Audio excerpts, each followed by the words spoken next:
My grandson was the kind of man who remembered every birthday, fixed your gutters without being asked, and always called on Sunday afternoons just to check in. When the ranger found his body at the base of Laurel Falls Trail on a cold November morning, the sheriff's deputy who came to my door said it appeared to be a tragic fall, a misstep on wet rocks. One of those things that happen to hikers every season in the Smoky Mountains. I had no reason to doubt that. Then, 3 weeks later, a woman I'd never met knocked on my front door in Nashville, handed me a small envelope, and said my grandson had left instructions that I receive it personally upon his death. I am 64 years old. I spent 31 years as a firefighter before my knees gave out and forced me into retirement. I have pulled people from burning buildings, worked car wrecks on flooded highways at 2 in the morning, held the hands of strangers in the worst moments of their lives. I thought nothing could shock me anymore. I was wrong. The woman at my door was Patricia Owens, a certified financial planner at a firm in downtown Nashville. She told me my grandson Connor had been her client for 2 years and had made very specific arrangements 6 months before his death. She handed me the envelope and a small brass key on a plain ring. The key had a number stamped on it, Unit 114. She wrote the address of a storage facility in Brentwood on the back of her business card. "He was very clear that you were to receive these yourself, Mr. Hale," she said, "and that you were to go alone." I stood in my doorway long after her car disappeared down Elm Hill Pike, staring at the key in my palm. Connor had been 33 years old. He'd worked as a financial analyst at a regional firm, drove a sensible Subaru, coached youth soccer on weekends. He had married a woman named Rachel 4 years ago at a small ceremony in Gatlinburg that my late wife Diane would have loved. I had attended that wedding alone, 6 months after we buried Diane, still raw from losing her, grateful at least that our grandson had found someone who seemed to make him happy. Now he was gone too, and he had left me a key. I opened the envelope that night at my kitchen table. Inside was a single folded piece of paper in Connor's handwriting. The neat, slightly left-leaning script I'd recognized since he was 10 years old, learning cursive at Diane's kitchen table. "Grandpa, if Patricia gave you this, then I'm gone and it's time for you to know the truth. There's a storage unit at the address on her card. The combination to the padlock inside the unit is your badge number from the fire department. You remember it. Inside you'll find a laptop in a gray case. Open it. There's a video I recorded for you. Watch it first, before you look at anything else. I love you more than I ever knew how to say out loud. Go see what I left you. All of it is yours. Connor." I didn't sleep that night. The storage facility in Brentwood was one of those clean, climate-controlled places off Franklin Road where people store furniture between moves and old tax records they're afraid to throw away. Unit 114 was at the far end of a quiet corridor, the kind of place you could spend an hour in without seeing another soul. The padlock combination was my old badge number from Station 12. I'd worn that number for 27 years. Connor had known it since he was a boy, always proud that his grandfather was a fireman. The unit was small, maybe 8 by 10. Inside were a folding chair, a card table, and on that table a gray laptop case and 2 large plastic bins with locking lids. I sat down in the folding chair, set the laptop on the table, and opened it. It powered on immediately. There was only one file on the desktop, a video, titled simply, "For Grandpa." I pressed play. Connor's face filled the screen. He was sitting in what looked like a home office I didn't recognize. Bookshelves behind him, afternoon light coming through a window to his left. He looked thinner than the last time I'd seen him at Thanksgiving. His eyes were steady but tired in a way I hadn't noticed at the time, the way a person looks when they've been carrying something heavy for a long time and have finally decided to set it down. "Hey, Grandpa," he said, and the sound of his voice hit me so hard I had to press my fist against my mouth. He smiled, just a little, and it was so completely Connor that I had to look away for a moment before I could keep watching. "I know this is a lot. Finding this place, getting this far. I know you're probably worried and confused and maybe a little angry with me, and I need you to know that everything I'm about to tell you, I did because I love you. Every bit of it." He paused, running one hand over his hair the way he always did when he was about to say something difficult. "I've been sick, Grandpa. ALS. They diagnosed me 14 months ago. Lou Gehrig's disease. By the time you're watching this, you probably already knew something was wrong, even if you didn't have a name for it. You always knew when something was off with me, even when I was a teenager trying to hide my report card. The room around me seemed to tilt. ALS. I had known men at the station who'd lost family members to it, slow and relentless and without mercy. My throat closed. I didn't tell you because I watched what happened with Grandma, he continued quietly. I watched you go through every single treatment, every bad scan, every conversation with a doctor who had to choose his words carefully. You did all of that with her because you loved her, and it cost you something I don't think you ever got back. I wasn't going to do that to you again. I wasn't going to have you sit in another hospital waiting room watching me disappear a piece at a time. I was crying by then. I didn't try to stop it. He went on to explain what he had done with the time he had left. He'd kept working as long as he could, quietly liquidating investments, simplifying his finances, putting things in order with Patricia's help. He'd bought a property, not a house exactly. A piece of land with a small cabin on it, 42 acres in the hills outside Leiper's Fork, about 40 minutes southwest of Nashville. He'd had the cabin renovated over the past year with detailed, careful attention. A wide porch facing west for sunsets, a well-stocked workshop for the woodworking I'd talked about taking up in retirement, a stone fireplace in the main room, a bedroom off the back with a hospital-grade adjustable bed for the bad knee I'd never gotten around to replacing. He'd left everything to me. The cabin, the land, a trust Patricia was administering with just over $600,000 in it.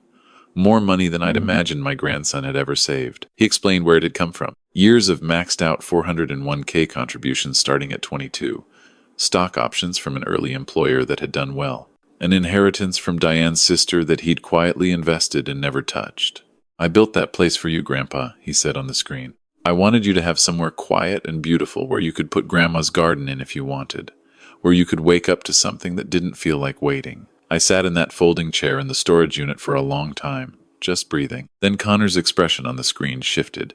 The warmth was still there, but something else moved behind it, a seriousness that settled into his jaw and his eyes like a door closing. There's more, he said, and I need you to listen carefully, because what I found out changes the reason I had to do this the way I did it.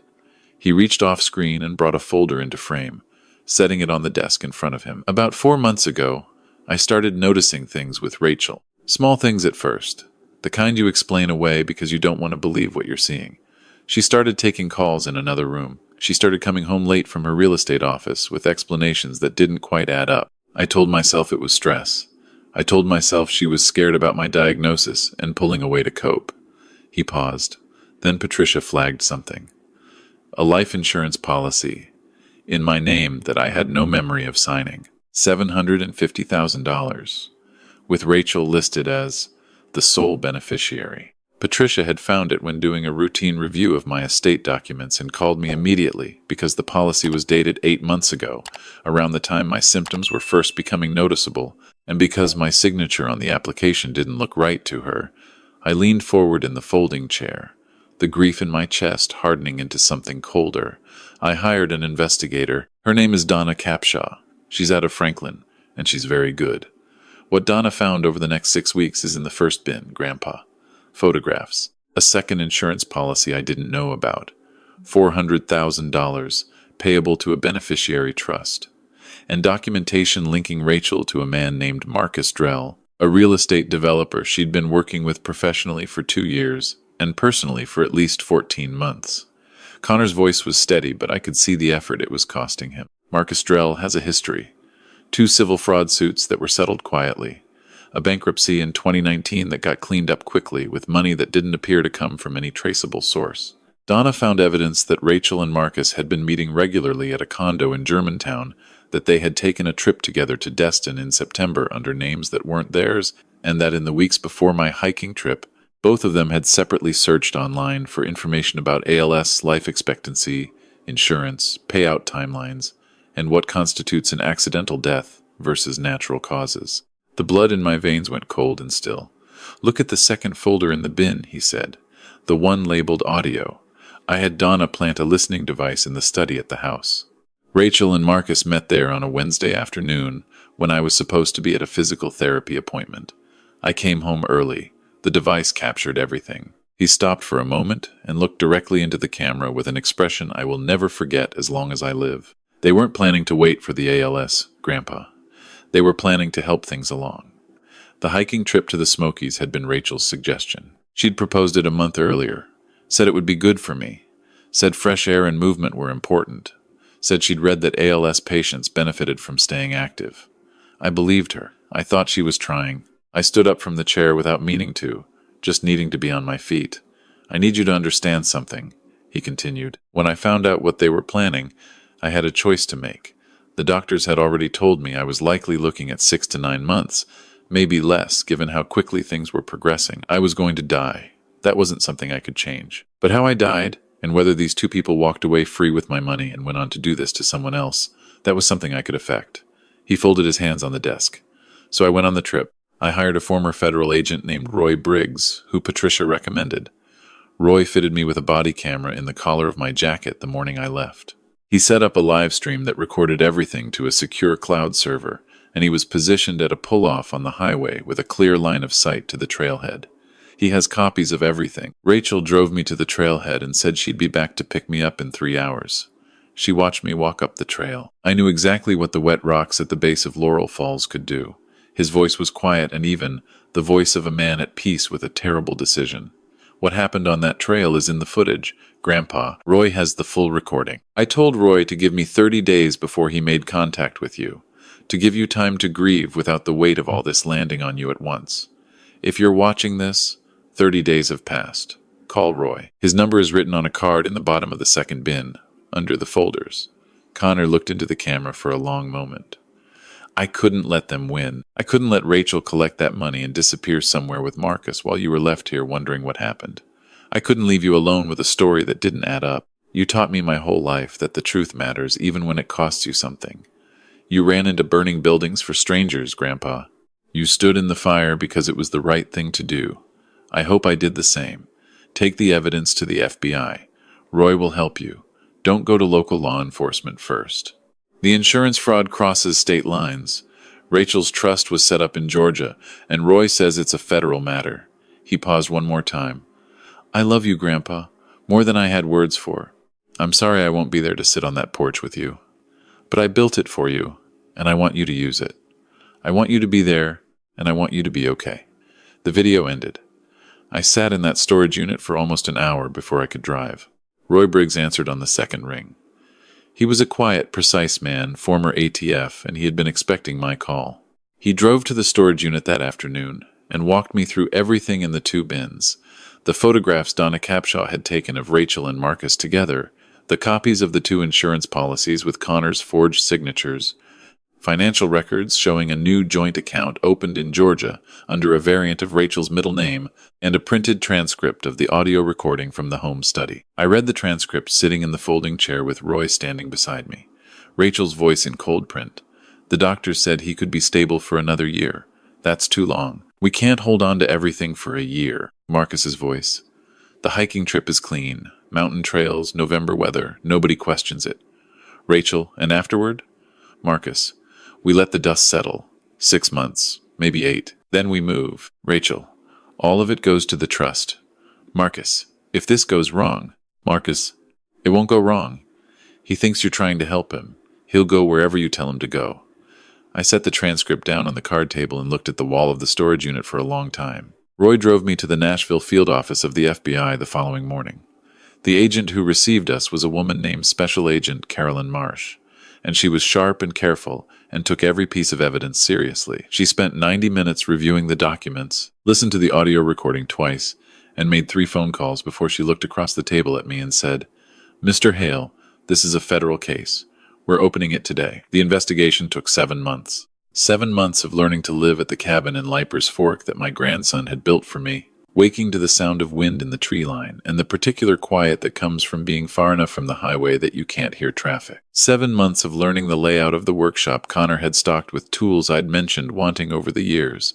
A table saw, a planer, clamps of every size, as though he'd been taking notes on casual conversations for years and I simply hadn't noticed. 7 months of trying to write in the small journal Patricia had found tucked into the laptop case.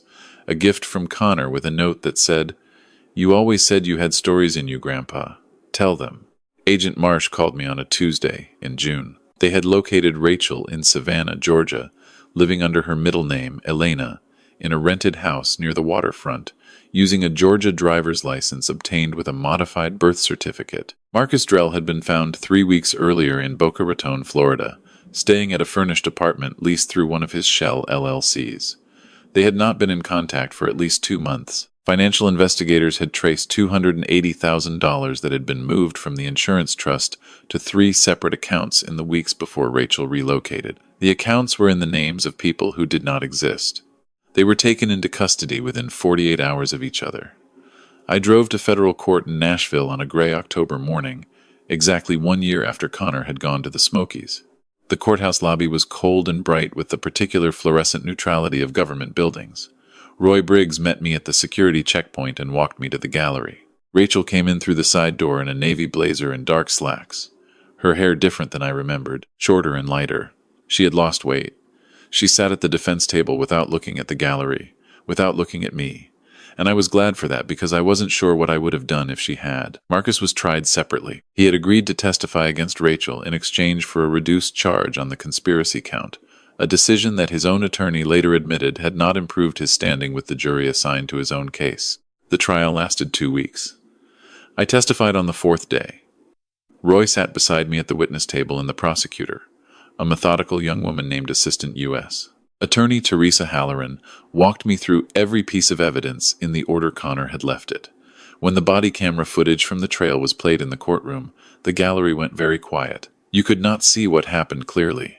The camera had been jostled, but you could hear the sound of it, and you could hear Connor's voice in the seconds before, saying something too quiet to make out, and I had to look at my hands in my lap while the footage played because I could not watch the screen. Rachel's defense argued that Connor had been in the early stages of cognitive decline from his illness, that his suspicions about Rachel were paranoid delusions, that the recordings and evidence he had assembled represented the obsessive behavior of a man whose brain was already being affected by ALS. Her attorney was skilled and thorough, and I hated every word he said with a calm, absolute hatred that I had never felt toward any person in my life. The jury deliberated for less than 6 hours. On the charge of first-degree murder, the forewoman read, "We, the jury, find the defendant, Rachel Ann Drell, formerly Crawford, guilty." On the charge of conspiracy to commit murder, Marcus Drell was found guilty at his own trial 11 days later. The judge sentenced Rachel to life without the possibility of parole. Marcus received 30 years. His cooperation had reduced his exposure on the conspiracy charge, but the judge made clear at sentencing that the premeditated nature of the crime and the deliberate targeting of a terminally ill man left little room for leniency. As the bailiff took Rachel's arm and turned her toward the door, she glanced back at the gallery for just a moment. I do not know what she was looking for. I was the only person there for Connor's side of it. Just me and Roy Briggs and Patricia Owens, who had driven up from her office and sat quietly in the row behind me throughout the trial without my asking her to. When Rachel's eyes passed over me, I did not look away. I held her gaze until she was through the door. Outside on the courthouse steps, Roy shook my hand and Patricia hugged me without saying anything, which was exactly right. That was 16 months ago. I am sitting now on the porch of the cabin in Leiper's Fork, the one Connor built for me, watching the sun go down behind the tree line to the west the way it does out here in a long, slow burn of orange and gold that Diane would have loved. The garden is in on the south side of the cabin. Tomatoes and snap beans and the sunflowers she always grew along the fence line, because Connor somehow knew that was the right thing to put in, even though I hadn't told him. Maybe he remembered from childhood. Maybe he just knew his grandfather well enough to guess. 3 months after the sentencing, I sat down with Patricia and told her what I wanted to do with most of the money Connor had left me. I kept the cabin and enough to live on comfortably for the rest of my life, which at my age and with my knees is not an extravagant amount. The remaining $380,000 I directed into a fund I established with the ALS Association of Tennessee. They named the grant program after Connor, the Connor Hale Initiative for Caregiver Support. It provides direct financial assistance to families caring for loved ones with ALS, because what I learned from Connor's choice was that he had not been afraid to die. He had been afraid of what watching him die would do to me. The grant program pays for respite care, home modification, transportation to specialist appointments. It pays for the things that let families be present with each other without being crushed by the logistics of it. The director of the Tennessee chapter drove out to the cabin to meet me when I made the donation. She was a small woman about my daughter-in-law's age, and when I told her about Connor, she listened with the particular quality of attention that people in that work develop, the kind that makes you feel heard without being studied. "He sounds like a remarkable young man," she said. "He was," I told her. "He was the best person I ever knew. I have been volunteering twice a week at Vanderbilt's ALS clinic, talking with newly diagnosed patients and their families. I don't offer advice. I don't have any. I just sit with them in the waiting room and I talk about ordinary things when they want to, and I am quiet when they don't, and sometimes that seems to help in a way I can't fully explain. I know what it's like to be in a room where someone has just received news that rearranges the rest of their life. I sat in enough of those rooms beside Diane and later alone. Sitting with someone in that particular silence is something I know how to do. The workshop Connor built me is getting good use. I have finished 3 Adirondack chairs and a small side table. My hands are not what they were at 40, but the work steadies me the way it always has. The particular concentration of measuring twice and cutting once. The smell of sawdust and wood oil, the way a thing takes shape slowly from something raw. I think about Connor every day. I think about what it cost him to carry his diagnosis alone for 14 months, to make the financial arrangements without telling me, to go to the Smokies that November morning knowing what Rachel and Marcus had planned. I've had to make peace with the fact that I did not know, that I missed the weight loss and the tired eyes and the canceled plans, that I was busy being grateful for his Sunday phone calls without noticing what they were costing him to make. I don't think I will ever fully make that peace. I think that's appropriate. He was my grandson. He was the last of Diane and me in the world, and he spent the final year of his life making sure I would be all right after he was gone, and I will carry that for the rest of my days. But I also think of what he said on that video, that he hoped he'd done the same thing I had done, that he hoped he'd stood in the fire. He did. He stood in the fire and he did not flinch, and the truth came out because of his courage, and 2 people who would have walked away free are spending the rest of their lives in federal prison. There is a framed photograph on the mantel inside the cabin. Connor and me at Diane's kitchen table from maybe 15 years ago, him 12 or 13, both of us looking at something off camera and laughing at whatever it was. I don't remember what was so funny.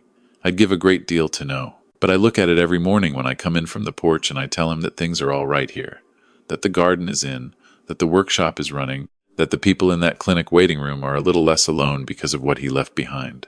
I look at that photograph and I tell him I'm still here, that his sacrifice meant everything, that I am trying every day to be worthy of it. To anyone watching who has lost someone and felt the ground go out from under, you know that love does not end where a life ends. I have learned that more clearly than I ever expected to at 64 years old, standing in the Smoky Mountain foothills on a cold morning, holding a brass key my grandson left me and not yet knowing what it would open. He left me a cabin and a view and a workshop full of tools. He left me a truth that was terrible and necessary. He left me a reason to get up in the morning and drive to a clinic and sit with strangers who are carrying something heavy and let them know they are not alone. That is what love looks like when it is done right, not the easy kind. The kind that costs you something. The kind my grandson had in him from the time he was a boy learning cursive at his grandmother's kitchen table, the sun coming through the window and the smell of her coffee, and 30 years ahead of him that went too fast and ended too soon, but that he spent with more honor and more courage than I have words to say. If you've ever doubted that one person's love can outlast everything thrown against it, I hope this story changes your mind. I hope it gives you something to hold on to. It gave me everything.